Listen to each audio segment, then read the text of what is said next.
부활이 존재하려면 죽음이 있어야지 부활이 있는 것이죠. 예수님이 부활이 우리에게 소망이 되는 것은 우리의 현 상태가 죽음의 상태이기 때문에 예수님의 부활이 우리에게 소망이 되는 겁니다. 근데 모든 사람은 죽음에 대한 두려움을 가지고 있죠. 그 죽음에서 자유하기를 원하고 어떤 사람들은 죽음이라는 현실을 부정하기도 하고 그 죽음이라는 단어를 들어도 분노하는 사람들이 많이 있습니다. 프랑스의 실존주의 철학자이면서 무신론자였던 분이 있는데 이분이 평소에 나는 죽음으로부터 자유하다라는 말을 많이 외쳤습니다. 나는 죽음에 대한 두려움이 없다. 나는 죽음에서 자유하다라는 자신감의 표현이 늘 있었습니다. 그런 그가 1980년 3월에 폐부종으로 파리에 있는 브루셀 병원에 입원하게 됩니다. 그는 죽을 때까지 병원에 있는 한 달 동안, 한 달 후에 죽었는데 이 죽음에 대한 공포가 너무나 강해서 아내에게도 의사에게도 내가 무슨 병명인지 얼마나 더 살 수 있는지에 대해서 물어보지를 못했다고 합니다. 두려움 때문에. 뿐만 아니라 마지막 죽음의 고통이 너무 심해질 때는 마지막으로 옆에 있는 많은 사람들에게 막 고성을 지르면서 발버둥 치다가 결국은 세상을 떠났다고 하죠.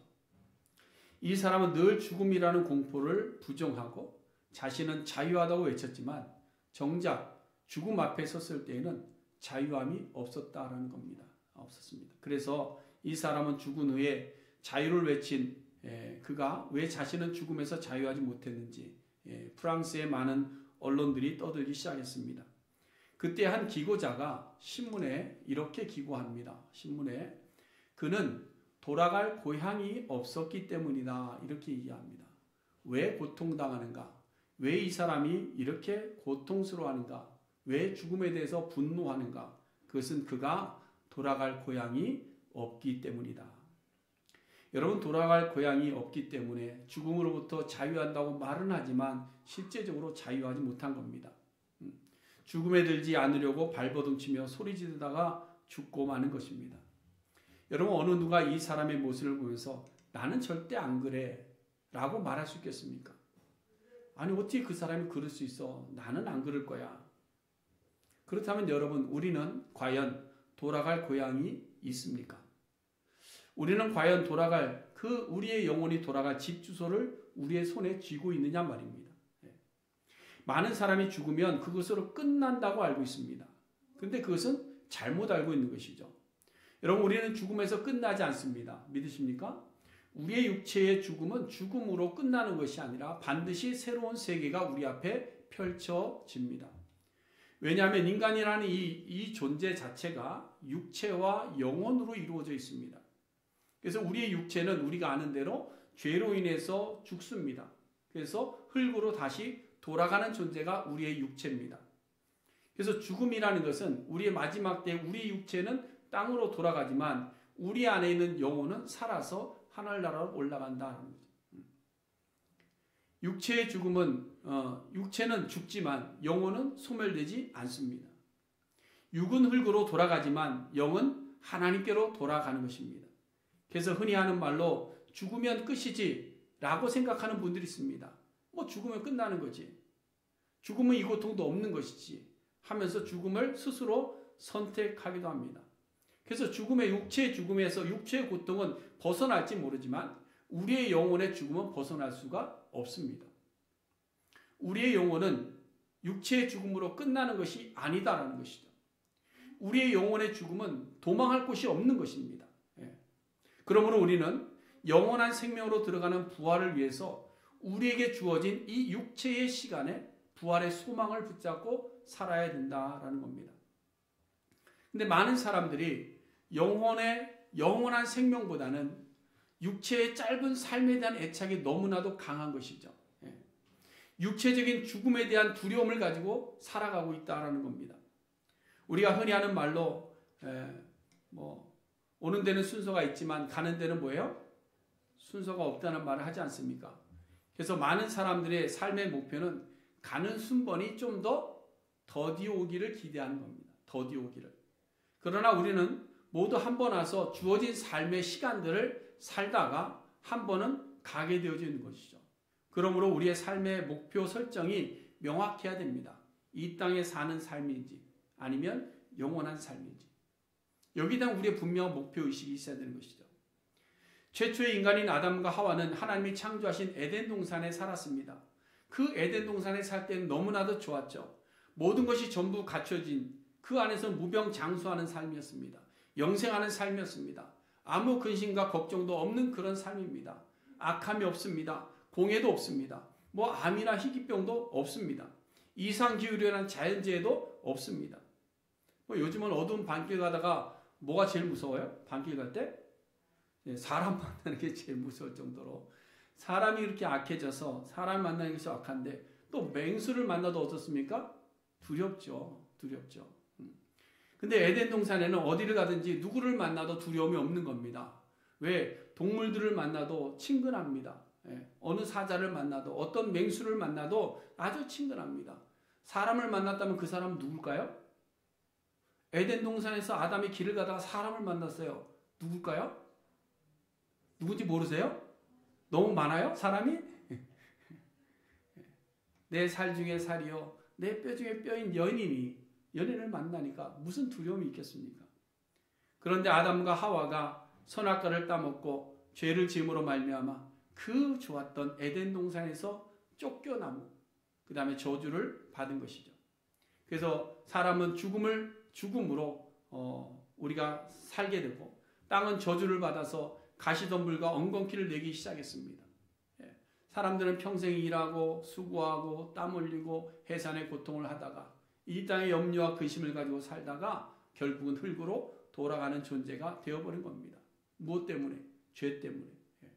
그러니까 여러분 우리가 지금 힘들고 어려운 삶을 사는 것은 당연한 일입니다. 당연한 일이에요. 그래서 그 이후에 인류 최대의 꿈은 뭐냐?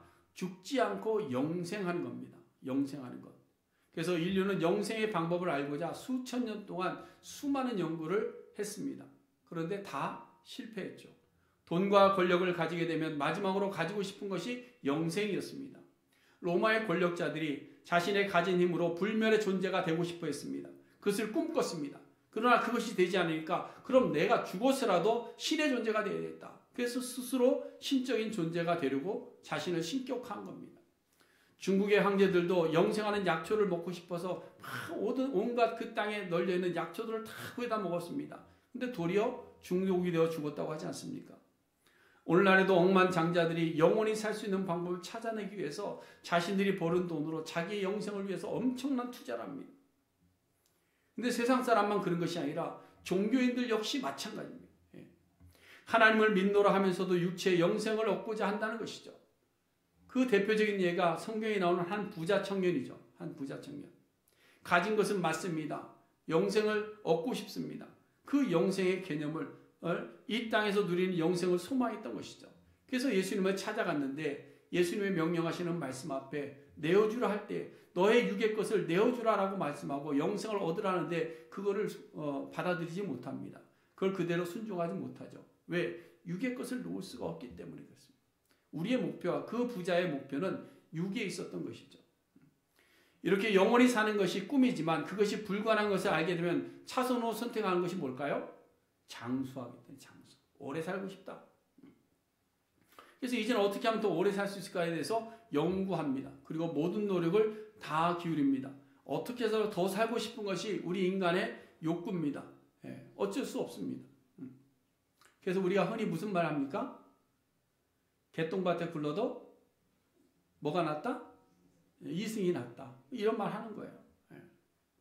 그러나 하나님의 나라를 소망하는 그리스도인의 꿈은 이 육체적인 영생과 우리 육체의 장수에 있는 것이 아닙니다. 우리의 목표는 우리를 위해서 죽으시고 다시 부활하신 그 예수 그리스도를 믿는 믿음 안에서 얻게 되는 영원한 생명 자체가 우리의 삶의 유일한 목표가 되어야 되는 줄로 믿습니다. 우리가 추구하는 그 영원한 생명이라는 것, 우리가 그토록 얻고 싶어하는 영원한 생명은 어떻게 얻게 되느냐? 오직 부활하신 예수님 안에서만 존재하더라라는 것이죠. 그래서 예수님께서 뭐라고 말씀하셨어요? 나는 부활이요 생명이라. 내가 부활했고 내가 내 속에 생명이 있다. 나를 믿는 자는 죽어도 살겠고, 그렇죠? 우리의 육체는 몇 년을 살지 아무도 모르지만 모두가 다 유한한 삶을 마치게 될 것입니다.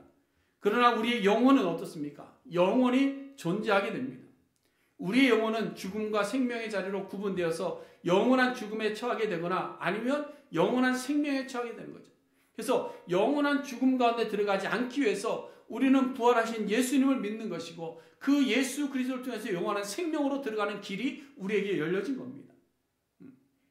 그러므로 우리의 삶의 목표, 은퇴 후의 연금은 이 땅에 쌓는 것이 아니라 예수 그리스도의 부활신앙에 쌓아두어야 됩니다. 그러면 우리의 육체와 달리 우리의 영혼은 영원한 생명 안에 거하게 될 줄로 믿습니다. 이 영원한 생명을 저와 여러분에게 주시려고 예수님께서 육체를 입고 이 땅에 오셔서 죽으시고 우리의 모든 죄값을 갚아주시고 다시 부활하셔서 새 몸을 보여주신 겁니다. 십자가에 죽어 무덤에 장사되셨지만 예수님은 사흘 만에 부활하셨습니다. 여러분, 예수님께서 이 땅에 오신 목적이 뭘까요? 예수님 이 땅에 왜 오셨을까요? 할렐루야. 그래도 평상에 계셨어도 성경 열심히 읽으셨어요. 예수님이 이 땅에 오신 유일한 목적은 뭐냐? 우리를 죄에서 구원하시기 위함. 그래서 마태복음 1장 21절에 보시면 아들을 낳으리니 그 이름을 예수라 하라. 이는 그가 자기 백성을 그들의 뭐에서? 죄에서 구원할 자이심이라. 아들을 낳으리니 그 이름을 예수라 하라. 그 예수가 자기의 백성을 그들의 죄에서 구원할 자다. 아들로 나셨지만 그 아들이 하나님임을 이야기하고 그 하나님 대신 예수 그리스도가 우리의 죄값을 대신 치러주시고 그를 믿는 자들을 구원하시기 위해서 이 땅에 오셨다는 것을 한 구절 안에 다 드러내고 있습니다. 그리고 이 구원을 이루시는 방법이 뭐였냐? 자기 목숨을 버리는 거예요. 자기 목숨을 버려서 대속의 제물이 되어주시는 겁니다. 그래서 마가복음 10장 45절에서 예수님께서 직접 말씀하십니다. 인자에 온 것은 이렇게 시작합니다. 인자에 온 것은, 내가 이 땅에 온 것은, 마지막 결론이 뭐죠? 자기 목숨을 많은 사람의 대속물로 주려 함이니라. 이 놀라운 복음을 사도 바울은 온 땅에 두루 다니면서 전파했습니다. 예수님께서는 우리를 위해서 대속의 죽음을 당하셨지만 우리의 영원한 생명을 보여주시려고 부활하셨다. 그 날을 완성하시기 위해 다시 오실 것이다. 이 말씀을 외치고 다니는 겁니다. 오늘 이 시간 저도 이 말씀을 외치고 싶습니다. 우리에게 영원한 생명을 보여주시려고 이 땅에 오신 예수님께서 부활하셨습니다. 여러분들의 죄를 사해 주시고 여러분들을 영원한 죽음이 아니라 영원한 생명으로 인도하시려고 예수님께서 오늘 무덤 권세 이기시고 부활하셨습니다. 그러므로 죽으시고 부활하신 예수님 자체가 우리에겐 유일한 복음, 유일한 군 뉴스인 것입니다. 예수님은 구약성경에 미리 약속하신 분이십니다. 예수님은 피를 흘려야 하는 제물이 되시려고 육신으로 오셔서 십자가라는 그 숫지의 나무 위에서 대속적인 죽음을 치르신 후에 육체적 죽음이 끝이 아님을 알려주시고 잠자는 자들의 첫 열매가 되시려고 오늘 부활하셨습니다. 그러므로 누구든지 이 부활의 예수님을 믿으면 죄사함을 받고 구원을 받아 영원한 생명으로 들어가게 되는 것을 믿으시기를 바랍니다. 예수님께서 이 땅에 오셔야 했던 이유는 우리의 죄 문제를 해결하기 위함이라는 사실, 우리가 스스로 해결할 수 없는 죄의 문제를 대신 해결해 주시려고 피 흘려주셨다는 사실, 그것을 위해서 육체를 입었다는 사실, 그거를 위해서 육체의 죽임을 당하셨다는 사실을 우리가 잊어서는 안 될 줄로 압니다. 여러분, 죄 문제가 해결됐다는 것은 뭐냐? 죽음의 문제가 해결됐다는 말과 같은 겁니다. 죄의 문제가 해결됐다는 말과 이코르 죽음의 문제 해결이라는 거예요. 왜냐하면 죽음은 뭐의 결과예요? 왜 죽죠? 죄 때문에 죽습니다. 그러면 죄의 문제가 해결됐으면 우리는 어떻게 될까요? 사는 겁니다. 그렇지 않습니까? 그렇잖아요. 그래서 우리의 죄의 문제가 해결이 되면 죽음에 대한 두려움과 염려에서 우리는 자유할 수 있는 겁니다. 성부 하나님께서는 세상을 사랑하시기에 죄로 인해서 죽어있는 자기 백성을 구원하시기 위해서 독생하신 아들 예수님을 이 땅에 보내주셨고 누구든지 그 예수를 믿기만 하면 용서하시겠다 말씀하시고 내가 너희를 구원하시겠다고 약속해 주신 겁니다. 여러분, 부활하신 예수를 믿는 자들을 하나님의 자녀로 삼아 어디로 인도해 가실까요? 어디로? 하나님의 나라로 인도해 가십니다. 그 하나님의 나라가 바로 영원한 생명이 있는 나라입니다. 그러므로 우리가 잃어버린 에덴 동산, 닫혀버린 낙원을 회복하기 위해서는 예수님 안에 거해야 됩니다. 세상이 수치스럽게 여기는 그 십자가와 함께 죽어야 됩니다. 우리는 주님과 함께 하나님의 나라를 회복하기 위해서는 십자가와 함께 죽을 때 우리는 주님과 함께 부활하고 우리는 영원한 생명으로 들어가게 될 줄로 믿습니다. 그러나 아직도 이 부활을 믿지 못해서 주님과 함께 죽지 못하고 육체적 죽음에 대한 두려움 속에 사는 사람들이 있습니다. 이들에 대해서 오늘 성경 본문에서 성경에서는 뭐라고 이야기하느냐? 56절 뒤로 넘어가 보세요. 뒤로. 오늘 본문에서 뒤로 좀 더 넘어가 보면 56절에 이 사람들에 대해서 어리석은 자다, 이렇게 어리석은 자다. 어리석은 자다. 어리석은 자다. 여러분, 어리석다라는 말의 의미는요, 하나님을 알지 못하고 창조의 원리와 법칙을 모른 채 그저 초등학문적인 육의 생각을 가지고 행동하는 사람을 어리석은 자라고 이야기합니다. 누가복음 12장에 보니까 한 부자가 있는데 소출이 많았습니다. 너무 많이 벌었어요. 근데 그 많은 것을 가지고 뭘 할까? 고가를 더 지을까 생각합니다. 육에 만족이 있습니다. 이제 평안히 먹고 쉬고 마시고 즐거워하자. 이 부자는 너무나 꿈에 부풀었습니다.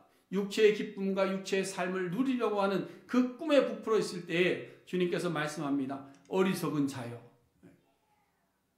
오늘 밤에 내 영혼을 도로 찾으리니 그러면 준비한 그것이 누구의 것이 되겠느냐. 여러분, 우리가 세상의 이치를 보아도 충분히 부활을 알 수 있음에도 불구하고 우리는 부활의 신앙으로 살아가지 못합니다. 여러분, 땅에 씨앗을 뿌리면 그 씨앗이 어떻게 될까요? 썩죠. 그렇지 않습니까? 썩습니다. 근데 그 썩어버린 씨앗이 그냥 없어지지 않죠. 썩는다고 없어지나요? 그렇지 않습니다. 씨앗이 썩어질 때에, 그리고 씨앗이 죽어질 때에 새로운 형태의 새싹이 돋아나는 겁니다. 들판에 있는 풀씨 하나도 땅에 떨어지면 그것으로 끝나는 것이 아니라 새로운 형체로 달이 살아나는 것을 보면 우리는 죽음으로 끝나는 것이 아님을 알 수 있습니다. 그러니까 부활을 믿지 못하는 사람을 어리석은 자라고 이야기하는 거죠. 일반적인 학자들은 잠을 자는 상태를 무의식 상태라고 이야기합니다. 무의식 상태가 뭐예요? 의식이 없는 상태입니다. 의식이 없다는 것은 죽은 상태와 같다라는 거예요. 그리고 우리는 밤에 잠을 자고 아침이 되면 잠에서 어떻게 할까요? 깨어 일어납니다. 이를 통해서도 우리가 충분히 알 수 있는 것이죠. 밤이 되면 죽고 아침이 되면 일어나는 겁니다. 이 땅에 존재하는 동안에는 우리가 죽고, 그러나 주님 다시 오신 그 아침에 우리는 다시 일어나는 것이죠. 그것이 바로 부활의 비밀입니다. 하나님, 우리가 잠을 자고 깨는 것을 통해서 사람이 죽으면 그것을 끝이 아니라 죽음 이후에 부활이 있다는 것을 깨우쳐주고 계시는 거예요. 그러니까 여러분, 우리가 80년을 살았다고 한다면 날마다 자고 깨는 것을 통해서 29,200번이나 죽음 이후에 부활이 있다는 것을 몸소 체험하면서 살아가는 거예요. 90년을 살았으면 뭐예요? 32,850번입니다. 자고 일어나고 자고 일어나는 것을 계속 우리는 반복합니다. 무의식의 상태에서 의식의 상태로 옮겨지는 것을 우리는 계속 경험합니다. 이렇듯 우리는 잠을 자고 깨는 것을 통해 죽음 이후에 부활이 있다는 것을 날마다 몸으로 체험하고 있는 것이죠. 그러므로 죽음 이후에 부활이 있다는 것을 증명하는데 이것보다 더 확실한 것은 없습니다. 그래서 예수님께서 부활의 첫 열매가 되심으로 부활의 확실한 증거를 보여주시고 잠자는 자들의 뭐가 되셨다? 첫 열매가 되셨다. 언제나 첫 열매가 굉장히 중요합니다. 한 나무를 키웠는데 나무에서 나는 열매가 있습니다. 그러면 그 나무의 열매는 어떻습니까? 매년 해가 바뀔 때마다 계속 같은 열매를 맺게 되는 것이죠. 예수님의 부활은 앞으로 일어나게 될 우리의 육체적인 부활을 보여주고 있는 겁니다. 요한복음에 보니까 예수님께서 나는 포도나무라 말씀하시고 너희는 무엇이라고 그랬죠? 너희는 가지라 그랬습니다. 다시 말해서 포도나무의 첫 열매가 부활이라면 그 가지에서 맺는 열매 역시 뭐예요? 부활이라는 것이죠. 그것을 우리에게 이야기합니다. 그래서 오늘 본문에서 죽은 자의 부활에 대해서 말씀하실 때 42절부터 보시면요. 죽은 자의 부활도 그와 같으니 이렇게 돼. 죽은 자의 부활도 그와 같으니 썩을 것으로 심고 썩지 아니할 것으로 다시 살고 욕된 것으로 심고 영광스러운 것으로 다시 살고 약한 것으로 심고 강한 것으로 다시 살고 육의 몸으로 심고 신령한 몸으로 다시 살고 육의 몸이 있은즉 또 뭐가 있다? 영의 몸도 있느니라. 우리의 지금의 육체는 어떻습니까? 썩을 것입니다. 그렇죠? 썩은 몸입니다. 우리의 몸은 욕된 것입니다. 우리의 몸은 약한 것입니다. 근데 우리의 육의 몸을 심을 때 영의 몸으로 다시 산다라는 거예요. 우리는 죽어서 썩을 육체를 땅에 심지만 예수님이 재림하실 때는 부활의 몸, 새롭고 영원한 육체로 다시 살아나게 될 줄로 믿습니다. 죄로 인하여 취하진 육된 육체를 심지만 죄의 사함을 받은 영광스러운 몸으로 죄의 사함을 받은 영광스러운 몸으로 우리는 다시 살아날 것입니다. 여러분, 우리는 죄인이 된 몸으로 허물 많고 타락한 모습으로 심습니다. 그렇죠? 그러나 주님 다시 오실 때 우리의 몸이 영광스러운 모습으로 부활의 모습으로 다시 살아나게 될 줄로 믿습니다. 또한 약한 것, 병든 것, 늙어서 걷지 못하고 음식도 제대로 씻지 못하는 약한 몸을 우리는 심습니다. 그러나 강한 몸, 부활의 몸으로 완전한 몸으로 우리는 다시 살아나게 될 것입니다. 우리가 이 세상을 살아가는데 필요했던 육의 몸을 세상에 심지만 예수 그리스도를 믿는 자들은 예수를 믿고 잠든 우리는 부활을 통해서 신령한 몸으로 다시 살아나게 되는 것입니다. 우리가 지금 육체의 몸을 눈으로 보아서 알듯이 우리가 예수님의 부활을 믿음으로 부활의 몸도 확실하게 있다는 것을 알게 됩니다. 이렇게 땅에 심은 씨가 새로운 형체를 입기 위해서는 먼저 어떻게 해야 될까요? 죽어야 되는 겁니다. 썩어야 되는 겁니다. 우리도 육체적인 죽음을 통해서 예수님이 재림하실 때까지 우리의 부활을 덧입게 될 때까지 우리의 육체는 죽음으로 가는 겁니다. 그러나 우리의 영은 살아야 됩니다. 누구와 함께? 예수 그리스도와 함께. 그래서 오늘 본문에서 조금 더 내려가서 51절부터 우리가 53절까지 한번 같이 보면 좋겠습니다. 51절부터 봅니다. 시작. 보라, 내가 너희에게 비밀을 말하노니 우리가 다 잠잘 것이 아니요 마지막 나팔에 순식간에 호련히 다 변화되리니 나팔 소리가 나매 죽은 자들이 썩지 아니할 것으로 다시 살아나고 우리도 변화되리라. 이 썩을 것이 반드시 썩지 아니할 것을 입겠고 이 죽을 것이 죽지 아니함을 입으리로다. 아멘. 우리에게 비밀을 알려준대요. 근데 우리 육체는 다 죽습니다. 육체가 다 잠자요. 그런데 마지막 나팔에 부는 그 순간에 예수님께서 천사들과 함께 내려오실 때 호련히 그 육체가 다시 변화되는데 우리의 육체가 썩지 아니할 것으로 다시 산다는 겁니다. 예. 우리의 썩을 것이 썩지 아니할 것으로 다시 산다는 거예요. 죽을 것이 다시 죽지 아니하는 모습으로 우리가 거듭난다는 사실이에요. 사랑하는 성도 여러분, 그래서 부활은 우리 믿는 자들에게는 최후 승리입니다. 우리가 믿는 그 믿음은, 부활을 믿는 그 믿음은 우리의 최후의 승리를 보장하는 겁니다. 그래서 사도 바울은 예수님의 재림을 통해서 우리에게 최후 승리를 주시는 하나님께 늘 감사하며 이렇게 고백합니다. 이 썩을 것이 썩지 아니함을 입고 이 죽을 것이 죽지 아니함을 입을 때에는 사망을 삼키고 이기리라. 기록된 말씀이 이루어지리라. 사망아, 너의 승리가 어디 있느냐? 사망아, 내가 쏘는 것이 어디 있느냐? 사망이 쏘는 것은 죄요, 죄의 권능은 율법이라. 그러나 우리 주 예수 그리스도로 말미암아 우리에게 승리를 주시는 하나님께 감사하노니. 그러므로 내 사랑하는 형제들아, 견실하며 흔들리지 말고 항상 뭐에 힘쓰라? 주의 일에 더 힘쓰는 자들이 되라. 이는 너희의 수고가 주 안에서 헛되지 않은 줄 알미라. 여러분, 이 땅을 살아가는 많은 사람, 아니 모든 사람들이 미래에 대한 걱정을 안고 살아갑니다. 은퇴 이후에 어떤 삶을 살지 염려가 되기도 하죠. 각종 연금과 보험을 잘 준비해야 되겠죠.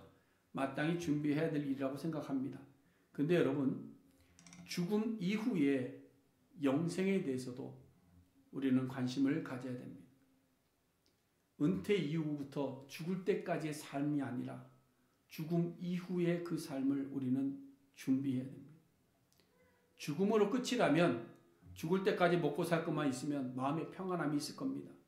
그러나 죽음 이후에 새로운 세상이 있음을 믿는다면 우리는 육체의 미래를 준비하듯이 그 다음에 열리는 삶을 준비해야 될 줄로 믿습니다. 사실 우리 육체의 노후 준비보다 더 중요한 것이 죽음 이후의 영생에 대한 문제입니다. 우리가 예수를 믿는 이유는 우리의 육체의 노후 준비를 위해서 예수를 믿는 것이 아니고 우리의 죽음 이후의 영생을 얻기 위해서 예수를 믿는 겁니다. 육체는 유한합니다. 그러나 영혼은 영원합니다. 그럼 영원한 생명을 위해서 무엇을 준비해야 되느냐? 다른 것 없어요. 계속 반복해서 말씀드립니다.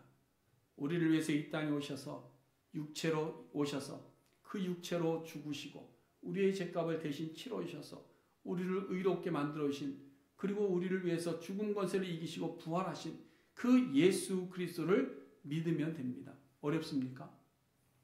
굉장히 어려운 시험 문제인가요?